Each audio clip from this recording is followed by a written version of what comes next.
違うんだ。Punten, Mamang. このジョルノ・ジョバーナには夢がある。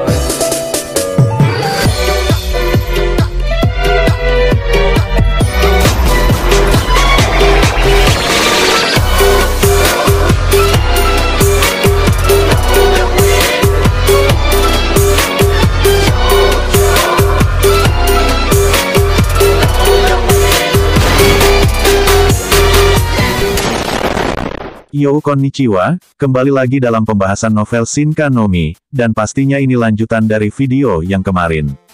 Buat yang baru hadir silahkan cek video sebelumnya di channel ini, agar nggak bingung sama jalan ceritanya, dan jika video ini bisa menghibur kalian, jangan lupa untuk memberi like dan subscribe-nya, agar kedepannya video di channel ini lebih membaik lagi. Ya udah siapin camilan kita langsung ke pembahasan. Cerita berlanjut bersama Kang Mas Raden Seiichi, yang sedang menuruni tangga bersama para haremnya. Suasana di sepanjang jalan menuruni tangga, hanya disinari oleh cahaya obor saja, dan sepanjang suasana hati gua, hanya ditemani oleh pengkhianatan saja. Sejauh ini mereka merasa bingung, karena nggak ngelihat satupun monster di sepanjang jalan, bahkan mereka juga belum menemukan satupun ruangan. Karena Seiichi merasa sudah 30 menit lebih mereka menyusuri tangga, jadi Seiichi bertanya kepada Lutia, apakah ini emang benar-benar jalan tempat ayahnya disegel. Dan Lutia menjawab kalau semua itu memang benar, meski samar Lutia bisa merasakan keberadaan ayahnya. Mereka serius membahas hal itu, tapi lain halnya dengan Rurune, yang hanya memikirkan untuk mencari monster, sebagai bentuk makanan barunya. Lalu mereka pun tiba di depan sebuah pintu, meski nggak terlihat bagus, tapi pintu ini kokoh dan tebal, tentu saja juga keras, sekeras dia yang terus menolak cintaku. Di sini Lutia memeriksa lagi, dan ternyata memang benar Lutia merasakan energi ayah Lutia di dalam sana. Tapi di sisi Saria mengatakan hal lain, memang benar, Saria merasakan energi yang mirip dengan milik Lutia di balik pintu ini, tapi Saria belum yakin tentang hal itu. Dan di sisi Seiichi mengatakan, kalau nggak ada salahnya, untuk pergi memeriksanya. Lutia menarik nafas dan meletakkan tangannya di depan pintu, dan lalu membukanya, dan saat pintu itu dibuka, yang terlihat sama seperti dungeon tempat Zola ditahan, yang membedakan hanya suasananya saja, langit hitam dengan bintang dan bulan membentang di sana, bahkan mereka merasa nggak sedang berada di dalam dungeon, lah terus lu ada di mana bro? Tapi saat mereka memasuki ruangan dunia lain itu, tiba-tiba pintu itu tertutup sendiri, dan kemudian menghilang. Olga memeriksa untuk memastikannya, apakah pintu itu memang benar-benar menghilang atau enggak, dan ternyata pintu itu memang benar-benar menghilang, dan mereka pun terkunci di dalam dungeon lagi. Tapi di sini Seiichi berpikir kalau itu bukan masalah, ini karena dia masih bisa menggunakan sihir transisi untuk keluar dungeon, dan mencoba memasukinya lagi, atau mungkin dia bakal ngehancurin langit-langit malam itu, untuk menembus dinding dungeon. Tapi di sisi mereka yang sedang membahas ruangan, Rutia mengencangkan matanya dan berdiri kaku melihat suatu arah, dan ketika Seiichi menanyakan apa yang terjadi dengannya, Rutia hanya mengatakan satu hal, dan itu adalah ayah. Dan ketika mereka membalik pandangan ke arah yang dituju Lutia, mereka melihat satu sosok pria yang berdiri, dengan rambut dan mata hitamnya, menggunakan jas militer berwarna merah, mirip dengan tentara Raja Iblis mengatakan. Sudah lama sekali Lutia, bagaimana kabarmu? Dan ceritanya bersambung. Biasanya kalau di animenya kan gitu, pas melotot ketemu orang yang dicari bersambung. Tapi di sini Rutia terlihat seperti sedang senang melihatnya, dan dengan meneriakkan nama ayahnya, Lutia berniat untuk pergi mendekatinya. Dan tiba-tiba, Saria menahan Rutia untuk mendekati ayahnya, dan Lutia bertanya, kenapa Saria One-chan menahanku? Lalu Saria menjawab, itu memang benar dia ayahmu, tapi sebenarnya mungkin tidak, dia berbeda.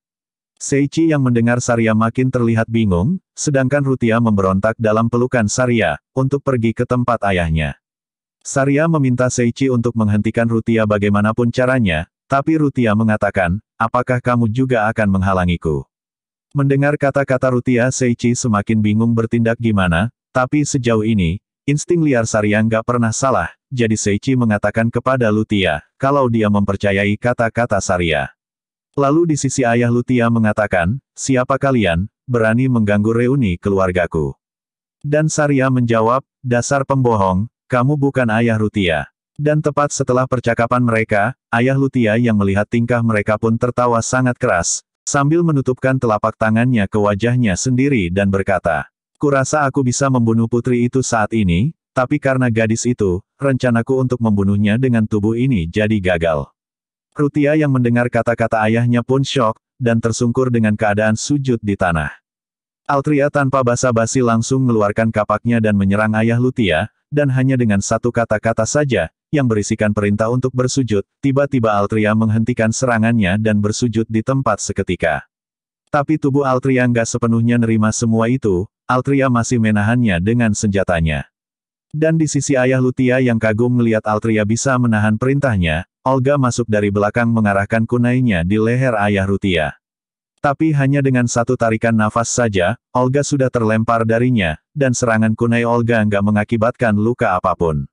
Lalu tiba-tiba, Saria mendekat ke dada ayah Lutia dan memukulnya dengan keras. Hasil pukulan Saria mengakibatkan gelombang kejut yang besar, bahkan jika diperhatikan, keadaan di sekitar mereka seperti rumput dan tumbuhan terlihat bergetar, saat pukulan Saria mengenai target, dan terlihat seperti angin yang menembus dada ayah Lutia. Akibatnya ayah Lutia pun terhempas sangat jauh, dan itu mengarah ke sisi Rurune yang sedang mencari monster untuk dimakannya, terlihat nggak tertarik sama ayah Lutia yang ini. Jadi karena ngerasa dia ngeganggu, Rurune nendang ayah Lutia sehingga dia terhempas semakin menjauh. Melihat pria itu telah hilang dari pandangan mereka, Seichi merasa lega, karena mungkin semuanya sudah teratasi, dan mengalihkan kembali pandangannya kepada Rutia yang masih terlihat syok. Lalu tiba-tiba, tepat setelah Seichi bertanya-tanya keadaan ayah Rutia setelah menerima serangan, tiba-tiba suara tawa terdengar. Dan ayah Lutia pun kembali tanpa luka goresan sedikit pun, dan Seichi menanyakan kepada Olga, apakah kondisinya sama seperti Vitor yang mereka lawan. Tapi Olga mengatakan hanya satu perbedaannya, serangan mereka nggak dikembalikan. Lalu di sisi ayah Rutia mengatakan, kurang ajar sekali, kalian menyamakanku dengan siapa, sangat tidak sopan jika kalian tidak mengenalku, aku adalah penguasa malam. Dan Seichi berkata, lah mana gua tahu anjir, gua kan baru di sini. Lalu Seichi mengarahkan pandangannya kepada Altria dan yang lain, dan ternyata mereka juga nggak tahu. Lalu penguasa malam ini mengatakan, kalian nggak akan bisa mengalahkanku di dominasi ruang malam ini. Lalu Seichi menjawab, kita nggak akan tahu kalau belum mencobanya. Seketika Seichi pun tiba di depan penguasa malam dalam sekejap, dan memukulnya dengan keras.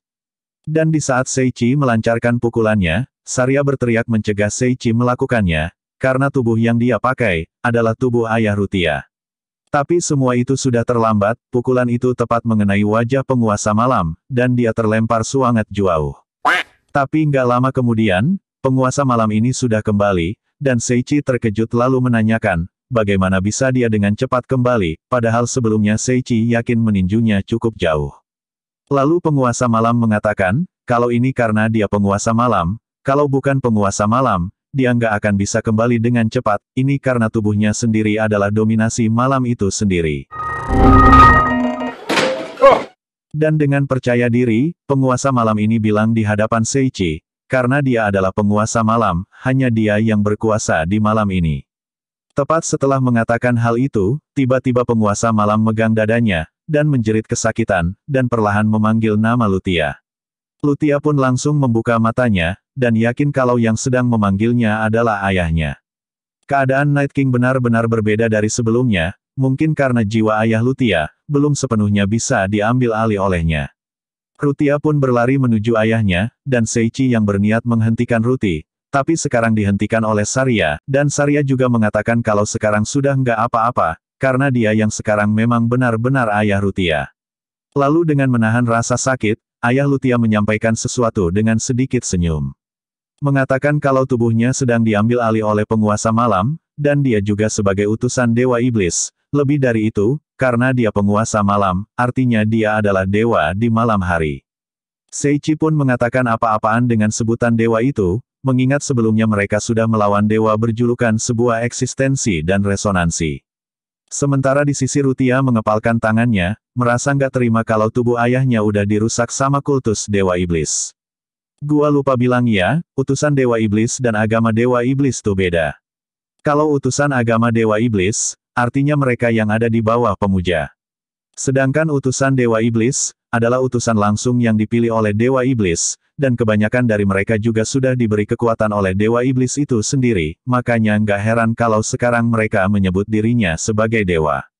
Bahkan ada beberapa utusan, yang memang benar-benar bisa ngalahin Dewa Iblis, tapi ya mereka udah dijadiin badut sama Seichi. Kembali ke cerita, ayah Rutia mengatakan kalau mereka harus mengalahkannya di pagi hari. Mendengar hal ini Seichi mikirin sesuatu, apa karena dia penguasa malam, jadi mereka harus nunggu pagi untuk mengalahkannya. Tapi di sisi ayah Rutia kembali mengatakan, kalau di pagi hari dia akan sangat kuat, tapi itu menyangkut segelnya di malam hari, sedangkan di planet ini nggak akan ada pagi hari, ini karena sepanjang hari di sini adalah malam hari. Lah terus, ngapain nyuruh nunggu pagi Bambang?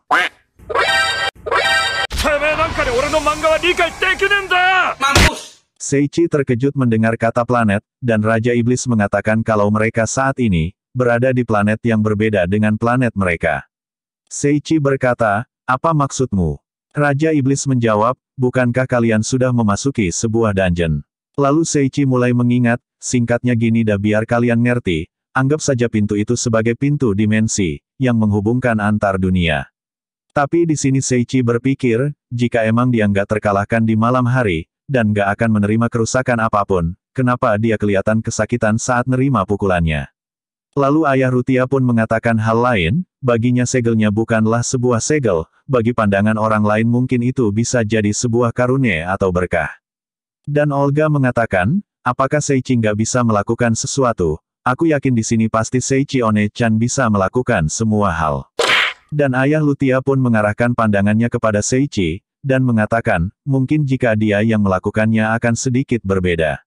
Seichi makin gak ngerti dengan obrolan mereka, termasuk juga gua di sini, gak ngerti sama obrolan ini. Dan tiba-tiba, ayah Rutia pun seperti kesakitan kembali, dan mengarahkan sesuatu seperti pukulan ke arah Rutia, lalu mengatakan, kalau Raja Iblis itu sudah seenaknya keluar, saat dia kena pukulan dan ngerasain sakit dari Seichi. Rutia mengarahkan tangan Raja Iblisnya kepada penguasa malam itu, dan dia sama sekali nggak menghindarinya, tentu saja serangan Rutia nggak menghasilkan rasa sakit atau luka apapun. Lalu Rutia mengatakan, apa yang akan kamu lakukan dengan tubuh ayahku? Penguasa malam pun menjawab kalau dia akan bersatu menggunakan tubuh Raja Iblis, agar dia bisa sempurna, dan melampaui segala kekuatan yang ada. Saat Rutia menanyakan alasannya, penguasa malam mengatakan, kalau dirinya dengan Raja Iblis, memiliki kesamaan energi, seperti Yin dan Yang, jika dia dapat menguasai tubuh Raja Iblis, maka dia juga akan bisa menguasai kekuatan Yin yang ada di dalam tubuh Raja Iblis, sehingga hal itu akan membuatnya menjadi sempurna. Dan kemudian penguasa malam mengubah bintang menjadi sebuah anak panah, lalu menghujamkannya ke Rutia. Dengan Seichi mengayunkan pedang putihnya, sehingga menghapus serangan penguasa malam menjadi asap, lalu berputar kembali mengayunkan pedang hitamnya. Dan sama seperti dungeon tempat Zola sebelumnya, gelombang tebasan Seichi menatap langit-langit dan mencabiknya. Melihat kelakuan Seichi, penguasa malam seperti sedang ketakutan. Lalu Seichi di sini mengatakan, bisakah aku mengalahkanmu meski di malam hari? Tertanda novel, Seichi sedang marah. Lalu di sisi penguasa malam kembali menarik sihir, dan melemparkannya kepada Seichi, tapi kembali Seichi bisa menghapusnya. Lalu penguasa malam berkata sedikit lagi, tinggal sedikit lagi dia akan bisa menguasai roh Raja Iblis. Dan Rutia tiba-tiba mengatakan, agar Seichi mengalahkan penguasa malam, ini karena selama ini, Rutia ngerasa kalau dia hanya mengulur waktu saja, sampai akhirnya dia bisa menguasai tubuh ayahnya. Seichi mengusap kepala Rutia, yang meminta sesuatu kepada Seichi, dengan mata yang berkaca-kaca. Lalu di sisi penguasa malam terus mengoceh, Seichi menyuruhnya untuk diam, dan mengatakan kalau nggak ada pagi, maka gua hanya perlu membuatnya. Lalu Seichi mulai membayangkannya, membayangkan pagi hari, mulai mengimajinasikan prosesnya, dan ternyata, Seichi kesulitan. Seichi nggak tahu proses ngebuat matahari. Lalu di sisi penguasa malam, terus-terusan mengoceh kalau sedikit lagi akan bisa menguasai tubuh Raja Iblis. Dan di sisi Rutia semakin kacau mendengar penguasa malam, lalu merengek kepada Seichi yang sedang berkonsentrasi, agar lebih cepat melakukan sesuatu. Altria, Zora, Olga, dan Sarya pun menenangkan Rutia, dan berkata agar dia tenang, untuk menyerahkan semuanya kepada Seichi. Sedangkan di sisi Seichi, mendengar kata-kata penguasa malam, dan desakan dari Rutia, konsentrasinya kacau. Lalu kembali memikirkan, membayangkan pagi hari, bangun tidur, berangkat sekolah, olahraga pagi, dan ketika penguasa malam berteriak kalau waktunya sudah selesai, saat itulah Seichi mengucapkan kokeko-keko. Bego amat, tapi kemudian udara dan kawasan sekitar berubah menjadi dingin. Sementara di sisi semua orang melongo mendengar ucapan Seichi, lalu Altria pun menarik Seichi, dengan urat di dahinya, mengatakan serius napa woi. Dan Seichi berhati-hati menjawab Altria, lalu mengatakan kalau dia emang serius, dan gak lama kemudian. Penyiar otak mengatakan sinkronisasi diaktifkan, yaitu sihir penciptaan kokeko-keko, menciptakan molekul pergantian pagi dan malam hari, dari benda luar angkasa sebagai pengganti orbit.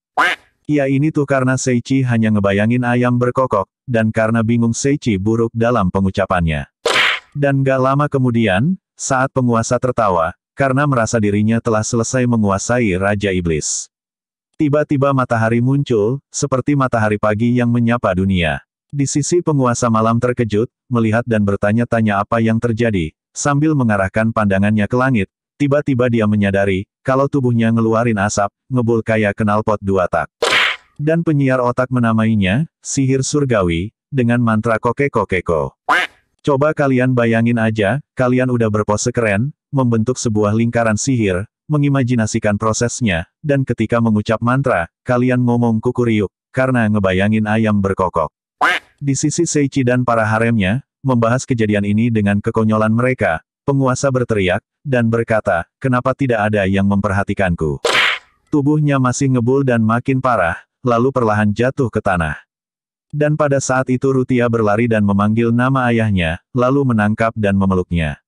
Ini karena saat penguasa malam itu terjatuh, dia benar-benar telah musnah, dan ayah Rutia benar-benar sudah kembali ke tubuhnya. Itulah alasan Rutia berlari menuju tubuh ayahnya, karena Rutia menyadari, kalau ayahnya sudah kembali ke tubuhnya. Mereka pun saling memeluk, dan Rutia sambil meneteskan air matanya, dan melepas kerinduannya, dan ceritanya bersambung dulu ya kawan. Dan mungkin cukup sekian untuk pembahasan kali ini, kita akan lanjutkan ceritanya di video berikutnya. Jika video ini dapat menghibur kalian, jangan lupa untuk meninggalkan like dan subscribe-nya, agar kedepannya gua makin semangat lagi bikin videonya. Dan jika ada salah kata selama pembahasan mohon dimaafin, dan gua, Senku Anime, pamit nidurin diri, lalu biarin Mamang Diablo yang nutup videonya. 久しぶりの現世です。せいぜい楽しむとしましょうか。